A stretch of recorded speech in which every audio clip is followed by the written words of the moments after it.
Hello guys, ഒരുപാട് നാളായിട്ട് പോകണമെന്ന് വിചാരിച്ചിട്ട് നടന്നില്ലായിരുന്നു. അങ്ങനെ ഇന്നലെ കേരള ബ്ലാസ്റ്റേഴ്സിൻ്റെ കളി കാണാൻ വേണ്ടിയിട്ട് പോയി. സഞ്ജുവിൻ്റെ ഫ്രണ്ട്സൊക്കെ ഉണ്ടായിരുന്നു കേട്ടോ. ചെറുപ്പത്തിൽ ഒരുപാട് തവണ ഉപ്പച്ചിൻ്റെ കൂടെ നാട്ടിലെ കളി കാണാൻ പോയ മെമ്മറിയൊക്കെ ഉണ്ട്. എനിക്ക് ഭയങ്കര ഇഷ്ടമാണ് ഫുട്ബോൾ കാണുന്നത് കേട്ടോ. അങ്ങനെ കളിയൊക്കെ കണ്ട് അടിപൊളി വൈബായിരുന്നു. എനിക്ക് ഒരുപാട് ഇഷ്ടമായി, എക്സ്പീരിയൻസ് ചെയ്യാൻ പറ്റിയുള്ള ഒരുപാട് സന്തോഷമായിട്ടും. പക്ഷേ കളിയിൽ 1-0 ബ്ലാസ്റ്റേഴ്സ് തോറ്റുപോച്ച്. അങ്ങനെ കളി കണ്ട് അവിടെ നിന്ന് ഇറങ്ങിയിട്ട് ഫുഡ് കഴിക്കാൻ വേണ്ടിയിട്ട് ഒരു കട കാണുമ്പോൾ അടുത്ത കടയിൽ കയറാമെന്ന് പറഞ്ഞ് അങ്ങനെ നടന്ന് ഒന്നെങ്കിൽ തിരക്കായിരിക്കും. അങ്ങനെ നടന്ന് അവസാനം പാലാരിവട്ടത്ത് ഒരു മറാകൃഷ്ണ എന്ന് പറയുന്ന ഒരു കടയിൽ കയറി നടന്ന് കാലുവേദന എടുക്കൽ തുടങ്ങി.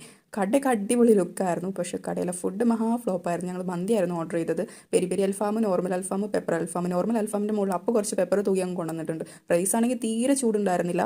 രണ്ടാമത് ഒരു 10 മിനിറ്റ് എടുത്തിട്ട് ചൂടാക്കി കൊണ്ടുവന്നതെന്ന് പറഞ്ഞ് കൊണ്ടുവന്ന കൈ കൊണ്ട് തൊടുമ്പോൾ പോലും ഒരു ഇച്ചിരി ചൂടുണ്ടായിരുന്നില്ല, തീരെ കൊള്ളത്തില്ലായിരുന്നു. മൂന്നാമത് ഒരു ചൂടാക്കിയൊക്കെ കൊണ്ടുവന്നത്, പക്ഷേ ഞങ്ങൾ അതിന് മുന്നേ കുറച്ച് റൈസ് കഴിച്ച് അവിടെ നിന്ന് ഇറങ്ങി. തീരെ ഇഷ്ടമായില്ല. പിന്നെ അവിടെ നിന്ന് ഇറങ്ങിയിട്ട് നല്ല കട്ടൻ കാപ്പിയൊക്കെ കുടിച്ച് കുറേ നേരം സംസാരിച്ചിരുന്ന് 12 മണിയായി തിരിച്ച് വീട്ടിലോട്ട് വന്നപ്പോൾ. വീട്ടിൽ പോകാനേ തോന്നുന്നുണ്ടായിരുന്നില്ല. അടിപൊളി വൈബായിരുന്നു ഈ രാത്രി.